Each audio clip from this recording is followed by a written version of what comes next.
There's a distinction in the candidacies that are available. And again, it's important for us to be very informed about what happens. So starting off with that, we have Deb Kaiwi, who again is running for the county council seat. And again, it's important that everyone throughout the entire county of Maui are able to vote for these county council seats. So it's not district restricted, it's for the entire county. So we will start, and Sean, why don't you begin the interview process then? Hey, thanks. Aloha kako, Deb. Nice to see you. Aloha. So first of all, I just want to say how much we appreciate you running for office. It's because of people and citizens taking the time and effort to step out on the scary stage of public understanding that we can actually have our democracy work. So we know it's not an easy thing to do, and we really do appreciate you being here. Thank you. You're welcome. So my first question to you is, you're running against a first-term incumbent. What is it that you feel like you can offer that is what qualities can you offer in comparison, or not in comparison, but what do you think that you can offer more than the person that's in office right now?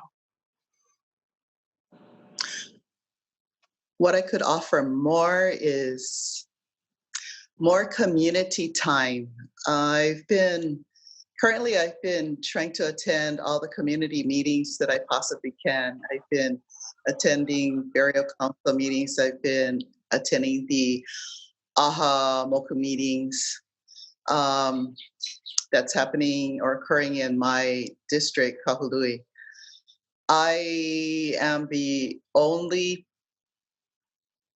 I'm not the only person that's attending, but there hasn't been any county council members attending these meetings. I would like to attend and make it my priority to attend all meetings that are occurring in the different districts. I feel that as an elected official, it would be my kuleana to support my constituents in all districts, since all districts can vote for me. Okay, thank you. So also, can you tell us a little about yourself in a minute or so, your background, where you're working now, any affiliations, and educational experience? A little bit about myself. Thank you for asking the question. I was born and raised on Oahu, so I'm not Maui grown. I'm not Maui built, but my kids are. I have 2 children. Both of them are residing here on Maui with their ohana. I have 7 grandchildren out of the 2 children that I bore, and they're thriving. And that's what I would like for all of our people, is to be able to thrive. I'm a Castle High School graduate. I've attended the University of Hawaii, where I earned a bachelor's and master's degree in social work.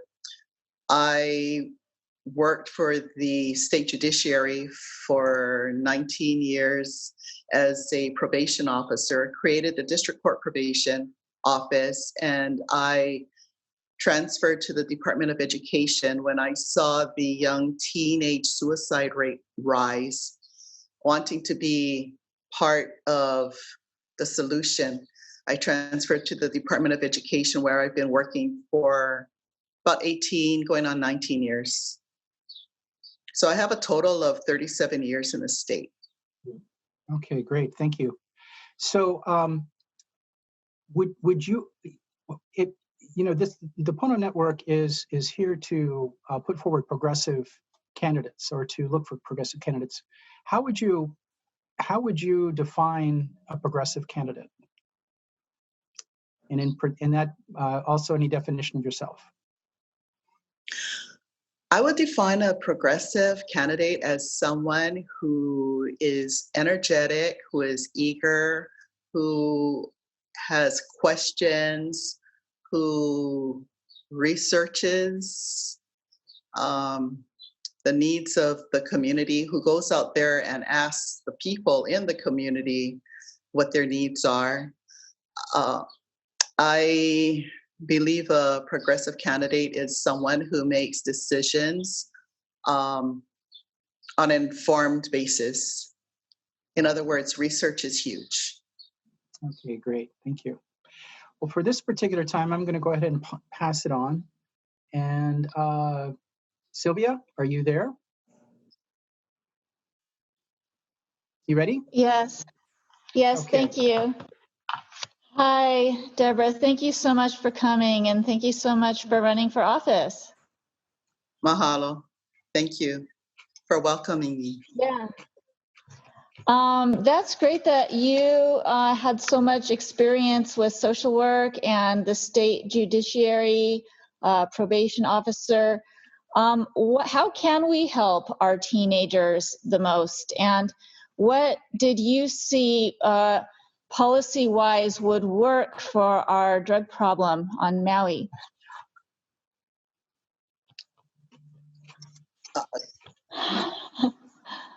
That's a huge one. I just see the need for county and state agencies to combine their resources, as well as private sectors and philanthropists, to come together and try to work collectively in managing the situation at hand.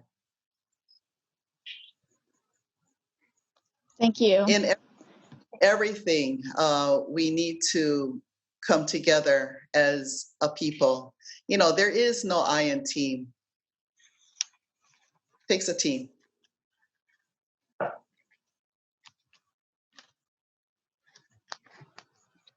And you were talking about attending meetings in your KAHULUI district and being involved directly with your community. And you mentioned there weren't a lot of other council members there, or none. What are the issues coming up in the community meetings that you think you could what messages can you bring into the council from your contacts with your community, both locally and all of Maui? What issues are you going to bring forward from your contacts to give a voice to those people in the council? Prior to attending the meetings in my community in KAHULUI, I've also patrolled the area in the evening to see what the homeless population looks like at night, and see what the needs are in that area. The meetings that I've attended in KAHULUI, I would say in my district, because we are basically on a sand dune, and we all know that in the days of our kupuna, they buried in the sand. They couldn't afford caskets, and well, caskets wasn't a thing. It wasn't a cultural practice to bury in a casket. And so the sand dunes, unless you were a li'i, you were able to be buried in Mauka in a cave. But for the most part, the maka'ainana, who would be the common folks, would be buried in the sand. What I've been seeing a lot in my community in KAHULUI are the iwi kupuna, meaning that the bones of our ancestors are being exposed at work sites and developments. They are also being exposed on the shoreline. You're giving me chicken skin. I'm getting chicken skin just talking about it right now, because it's such a huge concern. Because basically I do hear how the need for housing is important. And I would think that one of the solutions to helping with that would be to build in an area outside of the sand dune area, if that's what we're wanting to create for affordable housing for our people. I know you didn't ask the question on affordable housing, but affordable housing is a concern in our community. And it's not only a concern in Kahului, but also Lahaina. It's a concern throughout our county.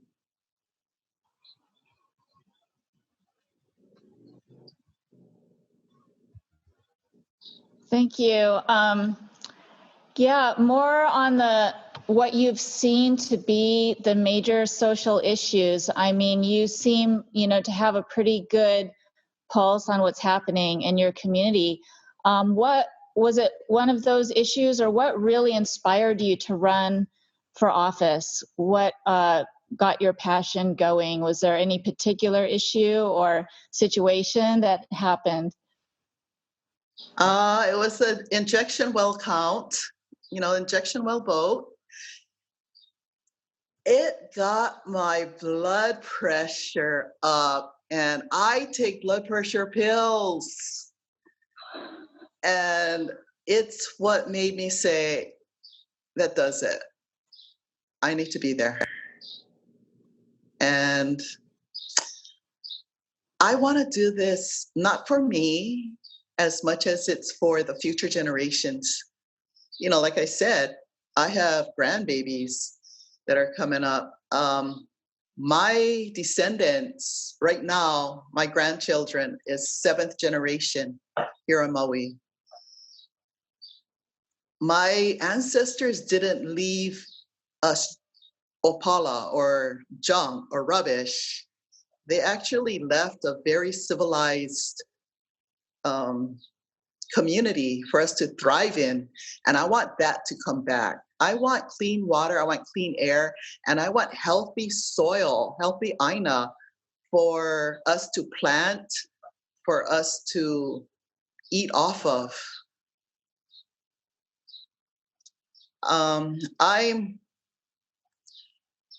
It's a little personal, but I'm a cancer survivor.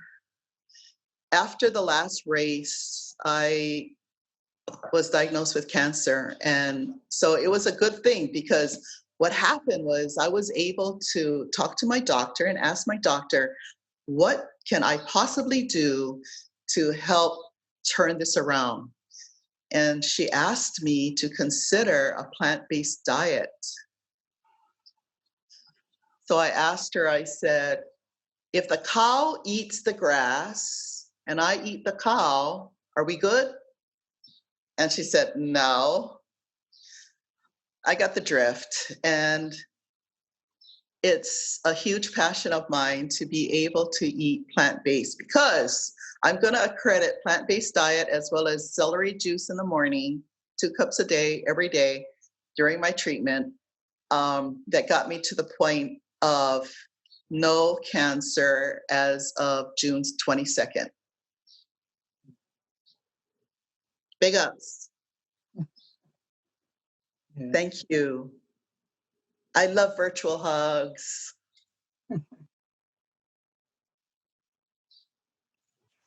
Thank you so much. My pleasure. Okay, and who is next? And Bruce, do you have a question next? I'll pop it in here. May I go back and answer Sylvia's question on drugs? Yes. Okay, so I want to touch upon drugs, and can I also combine it with mental health? It's almost related in that here on Maui, we have the facility, we have the room to treat our young, meaning high school students and younger, but we don't have the physicians to fill the positions to assist them. Therefore, if a young person is experiencing an episode or is in crises, we need to send them off island to receive the help that they're in need of, which compounds the trauma that they're experiencing. I know that was her question and I didn't answer. I want to answer it. Okay. Do you want to say any more about that? No, I'm ready for you, Bruce. Okay. What experiences and educations and processes have you had in your life that qualify you for running for this elected office, particularly as it relates in comparison to your opponent?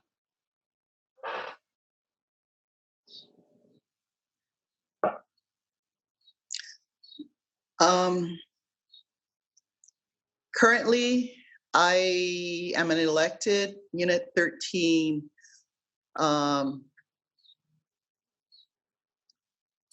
a Unit 13 chairperson for HGEA, the union that represents me as a state employee. And I depend on Robert's rules to conduct my meetings. And I'm also chairing the education and training program for HGA as well. So Robert's rules is huge, and I look at that as a keen tool to conduct sessions, county council sessions.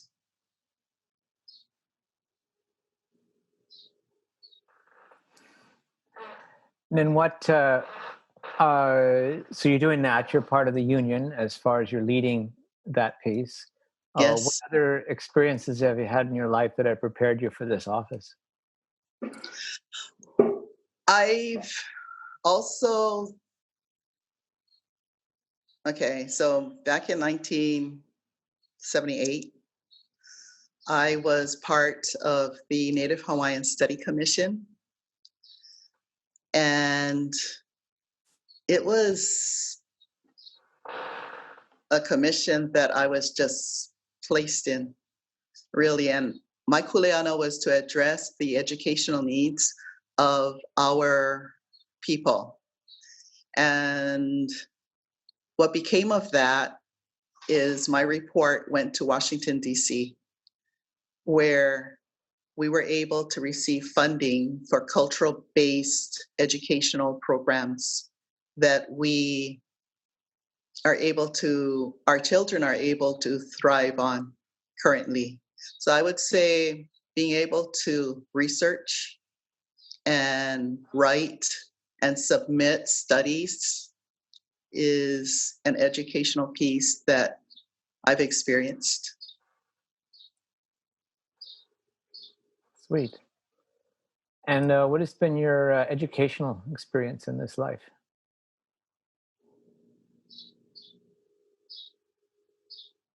My educational experience in this life. Wow, I'm sure.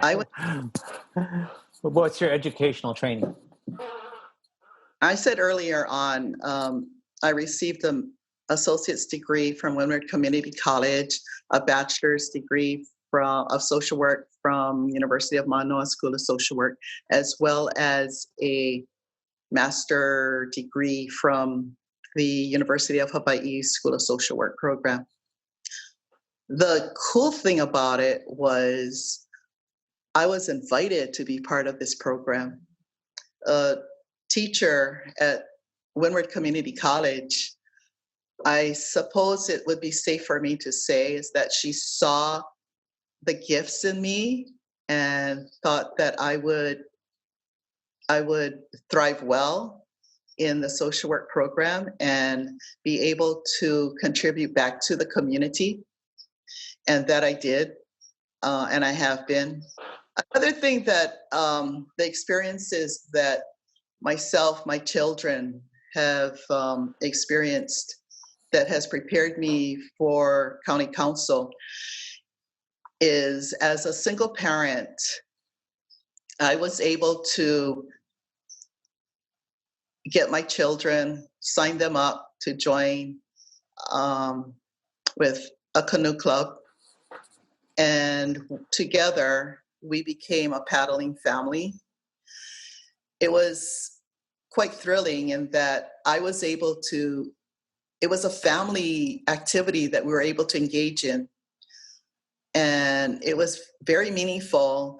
I look upon the teachings that the ocean has taught me as a water official. So I was a water official for many years with the Outrigger Canoe Club Association. And I had many teachers. And the one thing that I learned that has made a deep impression is the need for fairness for everyone, to be able to create a level playing field for everyone. And I look at that and I say, wow, it's kind of prepared me for government engagement, because everybody should thrive. We all should be thriving. And there are the haves, there are the have-nots, there are the guys in between that are getting by. But it's the guys that have not that really need to be looked upon and provided for. An example of that is Spectrum. During this pandemic time, teachers in the educational system have been preparing online type of lessons for their students. Not all students have iPads or laptops to access the assignments. And not all students are able to access Wi-Fi. Spectrum has provided the accessibility of Wi-Fi in their home.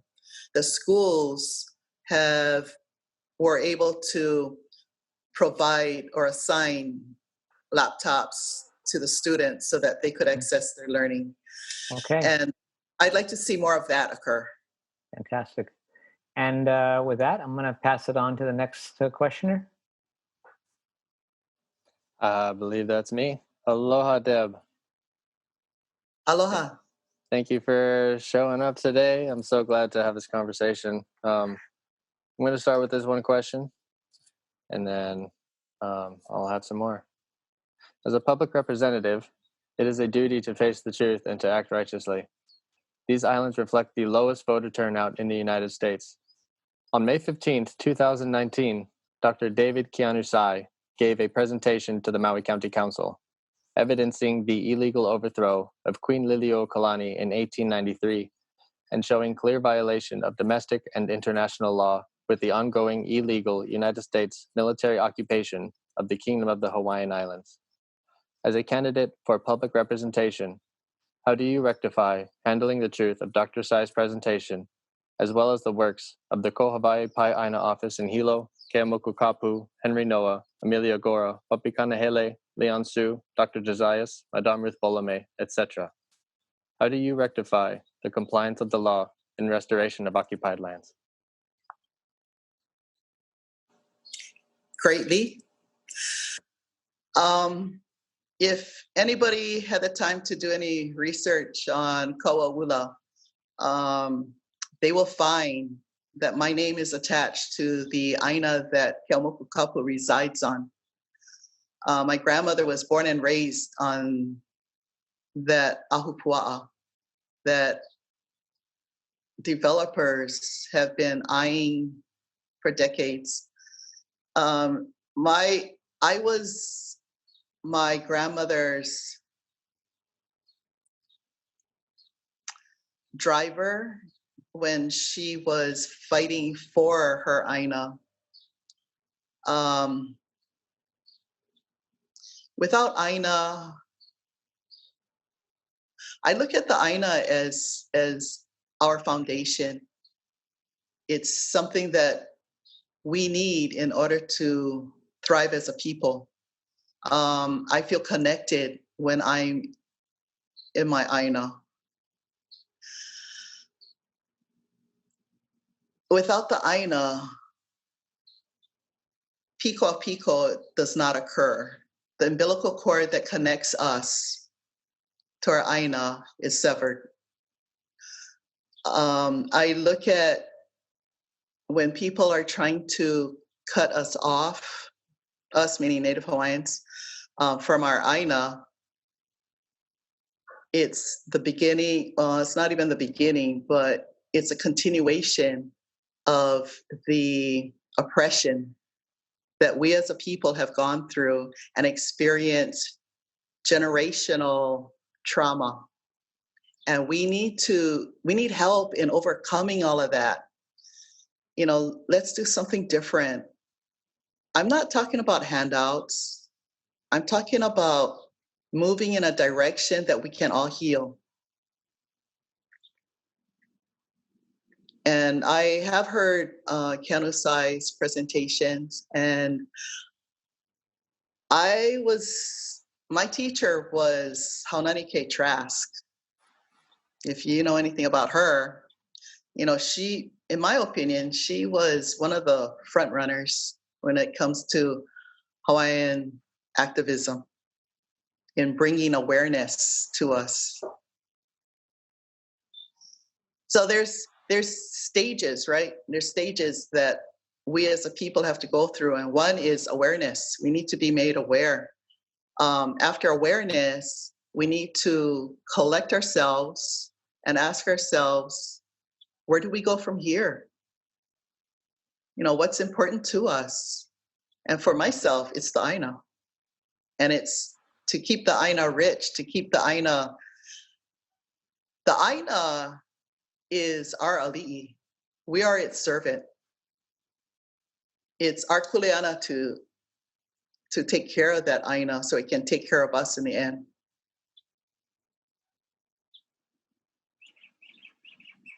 And mahalo. And on that, I'm going to pass it on to the next. Paul, your turn. Aloha, Deb. Aloha, Deb. My first question has to do with the lifeblood of the island, our water and access and also distribution. Now, on the county council, would you support the county asserting eminent domain over the EMI system in order to administer the public trust water resource for the food security that's a necessity for our community? Absolutely. Water is life. Without water, we have no life. Without our Aina, you know, the water feeds our Aina. It's all connected. We shouldn't even be fighting over water. It really saddens me when water becomes such a tremendous issue, when it seems so common sense that it's a natural resource. And why are we trying to commodify it? I see other ways of working with water. There's so much gray water around that could be used. You know, we don't need to use drinking water to irrigate our property or golf courses. We could use gray water for that. But drinking water is something that we got to keep pure and also make available for farming. So where do you stand on the issue of ownership of really the access points and distribution of the water? Presently, we are in this, I guess you can call it a battle, an issue that's being discussed around A and B, then transferring that over to Maui Pono. You know, where are you in terms of interceding and maybe coming up with something like eminent domain or some other form where, again, it becomes a public utility instead of a corporate utility? I believe that at some point, I would like to see us bridge alliances with Mahipono as long as they are willing to do the things that we want them to do. I even thought about, okay, so they have the farmer, well, they're trying to attract the farmers to plant the organic food that we're gonna consume. And I even kind of thought about how that water could be something that each farmer, see, I wouldn't want Mahipono to have total control of that water. And I do believe that farmers are going to need water in order to grow their crops, and therefore maybe taxing our water department by asking them to apply for a water meter. That way they pay for the water they use, and it's not under Mahipono. Great. Thank you for that. Another thing that you mentioned, Deb, is the issue of homelessness that you touched on, a little bit about affordable housing. How are you in terms of a process of looking at this? Have you considered things like a continuum of care or other things that could address the range of support that is necessary in our community around housing? Absolutely. My campaign is based on creating a continuum of care, creating community. And I see how we need to embrace the needs of all and be able to provide for that. The continuum of care touches upon so many facets. It's physical, it's emotional, it's mental, it's even economical. We're in a situation post-pandemic coming up shortly. What's our economy going to be looking like? We're at a pivotal point where we can start getting a little creative and start creating our destiny. We can choose not to continue doing the same old, and do something different to get better results.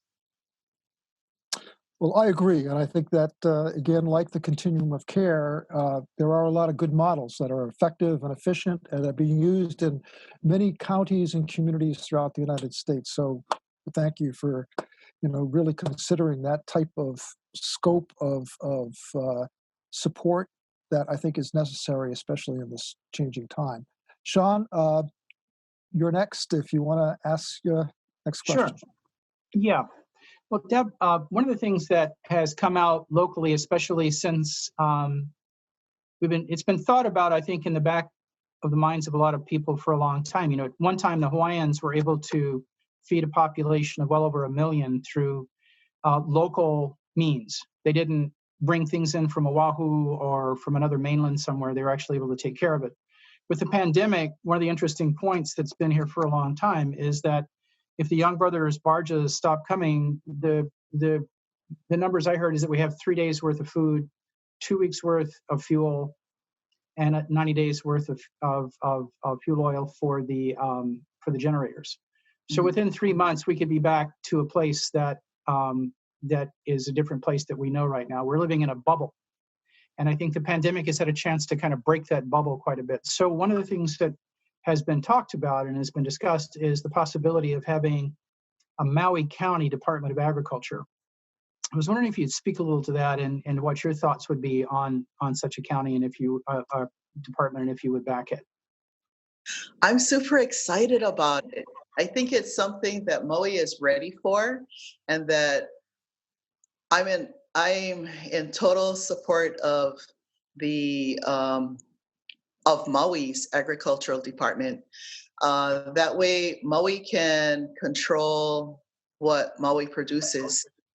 We can even create a co-op where farmers can use equipment, and they can share equipment. And so not every farmer would need to buy these huge land movers.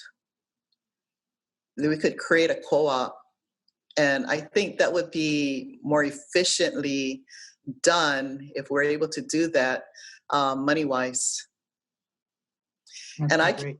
Maui could be the one county that can provide food, not only for Maui County, but the entire state, because we have that capability here.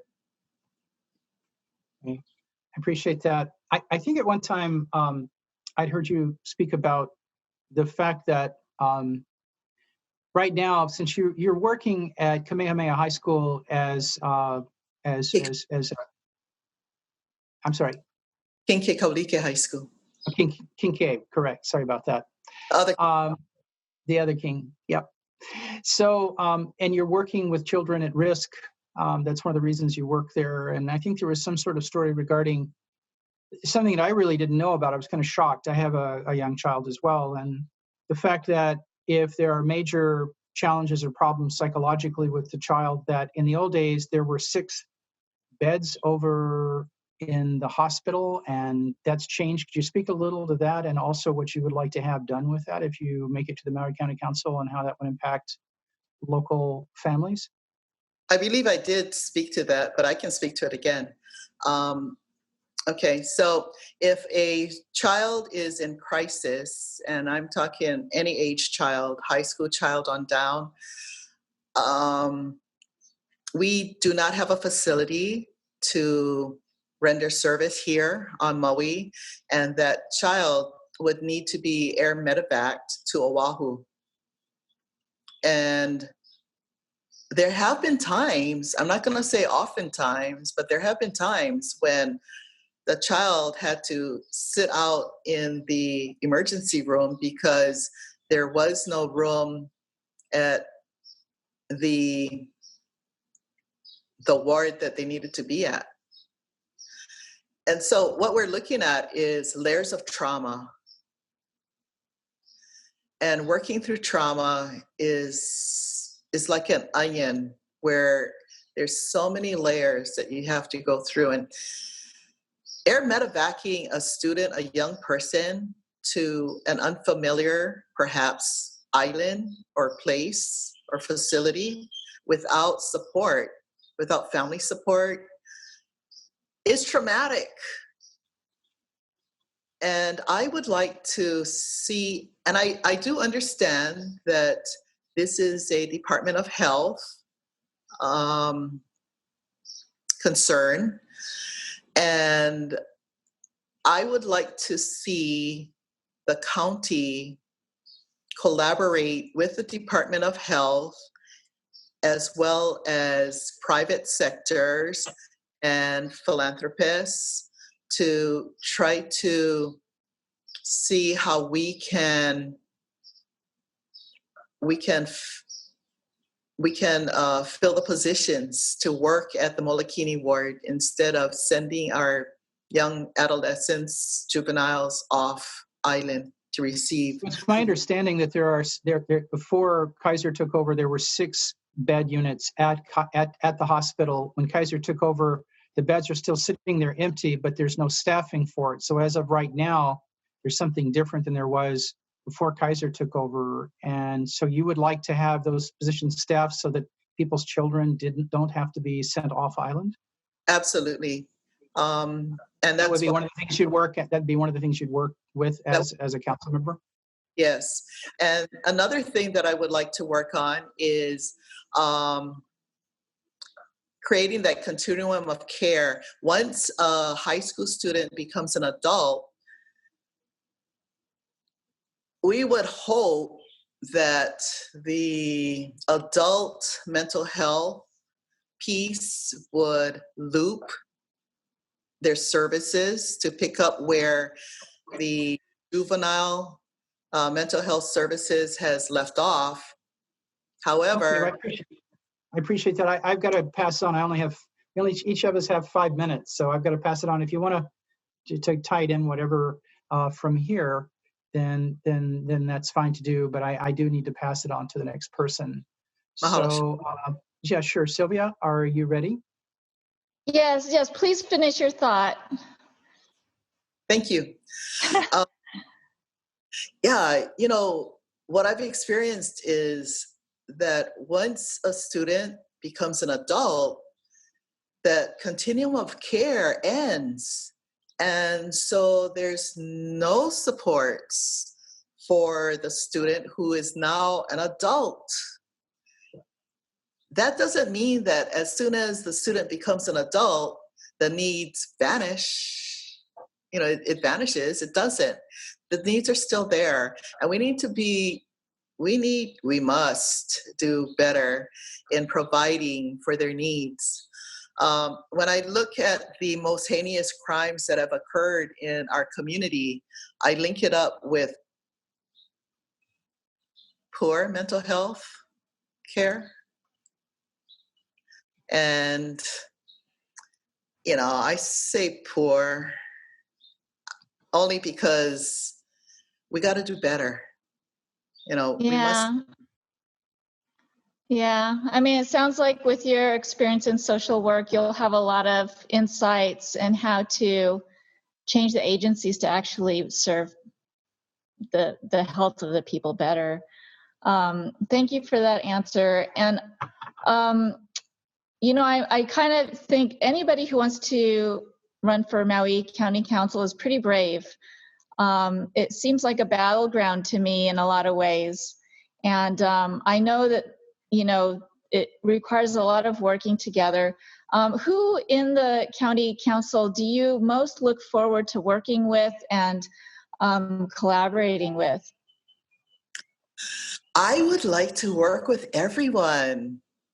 I would love to collaborate with everyone. I would like to have an open door policy, because that's something that I have now at the school, where everybody and anybody can come in.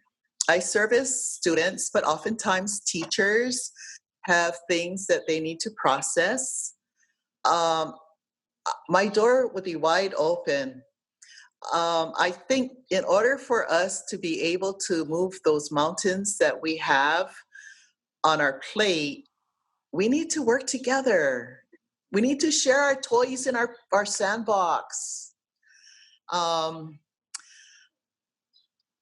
do know, however, that at the end of the day, it's a numbers game when it comes down to things. And I think that our initiatives with the Pono Network would be well served if I'm supported. I can work well with everybody. I love to embrace differences. I recognize them and we can move on. We can. Yeah, thank you for that. Can you think of any examples of current council members where you really were inspired by how they handled issues or how they moved important issues forward? Who inspires you, and who would you admire among the most? You're narrowing things down. Okay, so I do admire Kelly King. I do admire Kiani and Tamara. Tamara, to me, is fabulous in all areas. When we talk about bravery, she is brave. In order to function in the capacity that she did prior to taking office as a lifeguard, she had to be brave. She saved lives. She literally saved lives. I appreciate Kiani for her being a millennial and having her techie knowledge to be able to put the county council meetings on Zoom or Blue Jeans.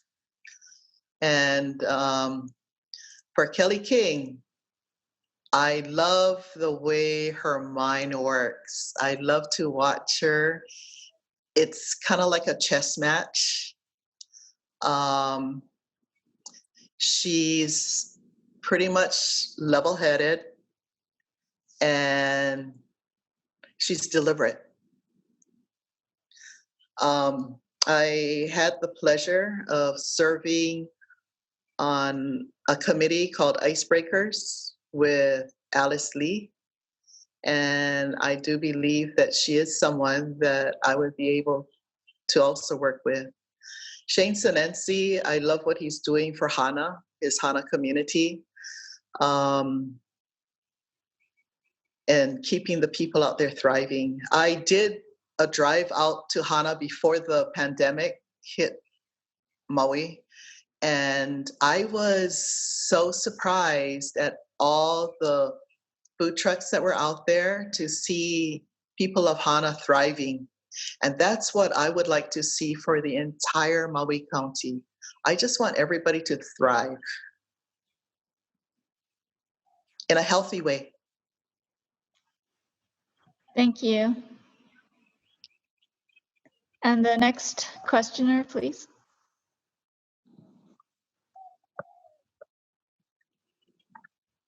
Okay, You know, so Bruce, that's you. Is the next one? Are you I'll take ready? the next one. I'm ready. Deb, what would be voted, if you get voted into office, what would be your priorities of where you would focus your energy first and foremost in what you want to do in the county council? first and foremost, I would like to take upon the iwi kupuna concerns. I would like to also take upon the affordable housing initiative. I would like to do something in the area of reaching out and providing services for our mental, emotional needs, physical needs community as well. Kind of sounds all over the place, but it's all relative. Thank you. And what are your feelings about changing a charter amendment to change the way we vote our council members to district voting, either 9 equal-sized districts or 3 equal-sized districts with 3 members each? What would be your feelings about that? I would be for it. Right now, it's killing to be able to, to have to campaign the entire county of Maui is crazy nuts. Not only is it taxing financially, but also time. It doesn't make huge sense to me, and I think that's one area that I would like to champion in changing the amendment. And how about a charter amendment for term limits? Removing the word consecutive and allowing 4 terms in your POW. Absolutely. We shouldn't have career politicians. I mean, going back, one word resonates with me, and that's called integrity. I think sometimes this is a metaphor. I'm going to give you a visual. Take a look at Kanaha Pond. What happens over there? When the water is stagnant and it's not going anywhere, what happens? Right. And that's what happens when people are in positions for too long of a time. They start stinking. Did I just say that? Yeah. You did. I'll own it. Thank you. And how are your feelings about the county manager proposal, which is up? I think that's something that we are in dire need of. I want to take you scratch my back out of government. Oftentimes, people in high places are able to appoint their friends' children, their friends' children's children into positions that they don't necessarily meet the minimum qualifications for. And I think that every position should have MQs that needs to be met, especially when it comes to educational or experience.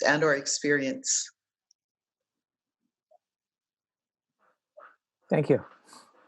You're welcome. And the big subject right now in people's mind is the recovery from COVID. What are your plans and ideas should you get elected in order to help the families, people most impacted to recover and the economy to get on a new course? That is something that I think people, like I said earlier on, government, we need a whole team to be able to throw around options, what's out there, how can we do things different. I'm looking at regenerative agriculture, and that's why I'm so passionate about Maui's agriculture department. If we start industries, food industry,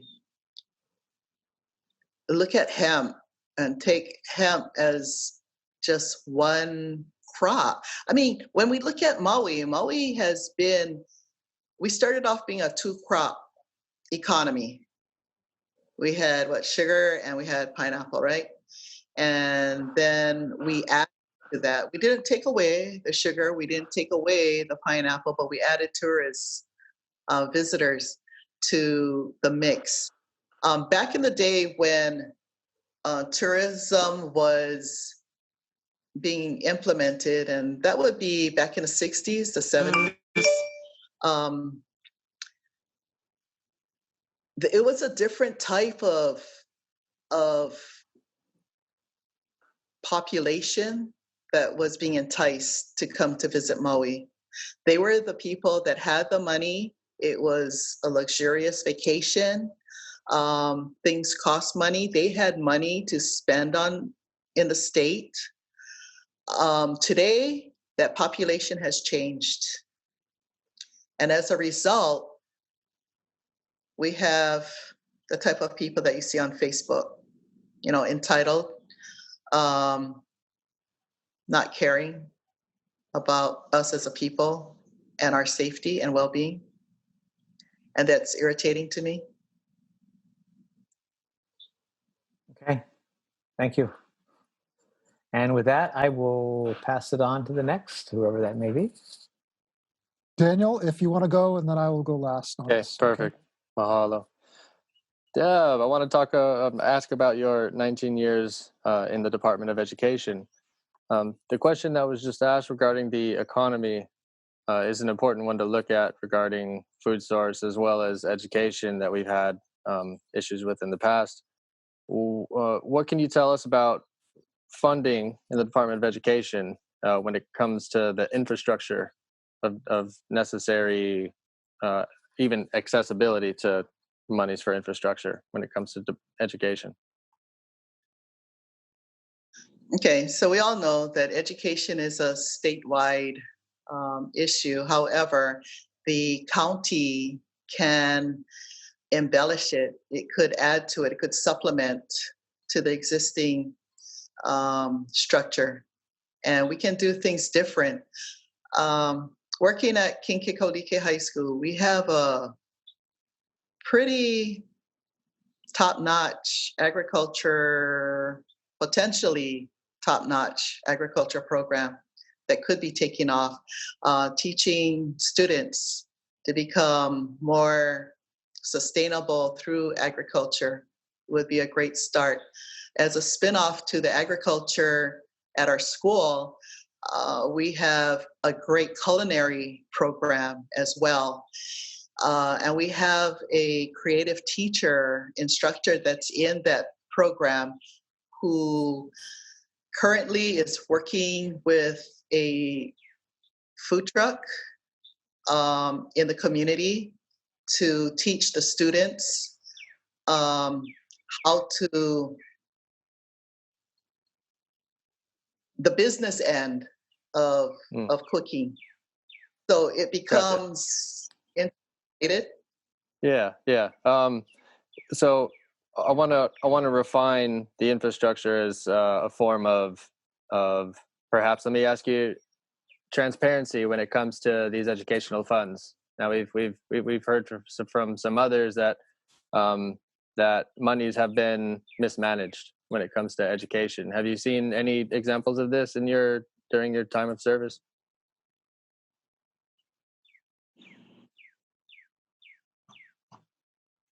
I could think of a couple. There were Yes. some instances where audits were denied in some cases. Would you be in support of an audit of the Department of Education? Absolutely. I do believe that that's something that should occur soon. I don't know if y'all realize, but the state budget, when you look at the state budget, that pie, a huge portion of it is cut out for education. I think that there is room to work out on when it comes to education, when it comes to funding. Well, 19 and I years. think that's something. Go ahead. And I think that's something that lawmakers should be having conversation over. With my experience with HGA, I did go off to Oahu on several occasions to talk to lawmakers there, basically for HGEA union work. However, I kind of split education and the Board of Education, Department of Education into the mix.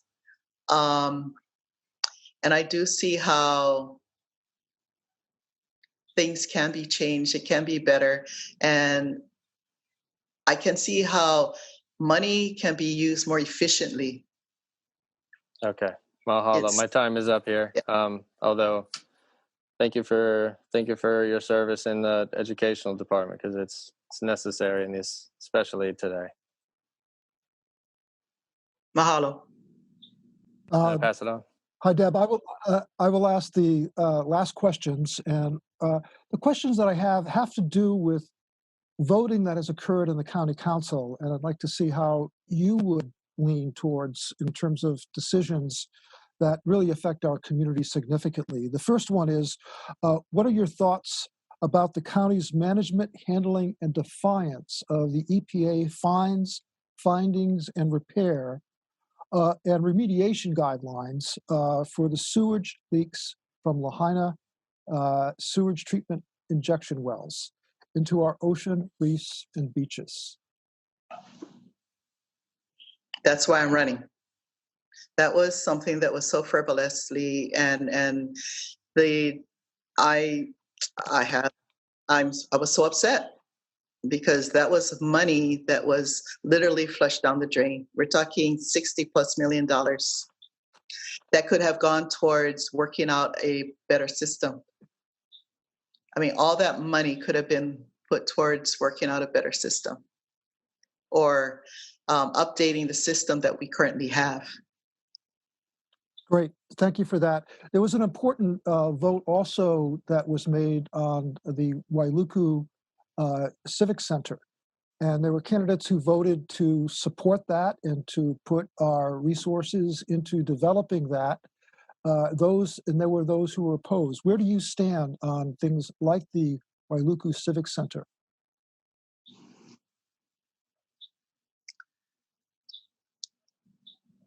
The Wailuku Civic Center? We're talking about, a civic center that they're going to build? That's correct. That's correct. There was one on the docket for quite some time, for about a year, and it was voted on in this past session with the county council. Before Wailuku receives a civic center, I do believe that there are other parts of Maui's communities that are in need of a civic center or even a gym. I don't know if you guys have gone to Hali'imaile, but that gym and the Paia gym and the Kula gyms are all being held together by termites. As a girl that was raised in Kaneohe on Oahu, every district had a gym or a civic center of sorts, a multi-use center that young people would be able to go to and be safe. It was a safe place in the community that we could all go to and learn different skills. I would say that Wailuku is not in need of a civic center. We already have the War Memorial Center. We have, Wailuku is well endowed. We need to push out into other communities. Great. Thank you for that. Thank you for that, Deb. And Deb, right now we've been going for an hour at this point in time. So what I'd like you to do is to just give a little bit of an overview, wrap up in terms of your requests for votes and where people can get more information about you and your campaign, and also how they can donate if they would like to support you. Please hit me up on my website, www.debkaiwi.com, or my Facebook page. If you could just spell Deb Kaiwi out so that again people can see it. I think we have it on the face on here, but just spell out Kaiwi. Kaiwi. So it would be Deb, D-E-B, Kaiwi, Kaiwi. And my email address is debkaiwi@gmail.com. You're more than welcome to drop me a line, send me an email, shoot me your thoughts, shoot me your questions. I may not have all the answers, but I'm going to do my best to at least research it out or give your thoughts some consideration. Great, Deb, and if you could just end with some final statement then for our viewers. I'm just grassroots. You know, your vote for me, it means that you're voting for someone who would not be sitting in the back room with some corporate person making a backroom deal. Your vote for Deb means a vote for honesty, integrity, because that's what I'm about. And I do believe in accountability, transparency, and democracy. My office will be open. I do return calls and I do return emails and I do respond in less than 24 hours. If elected, not if, when elected, my door will be open to you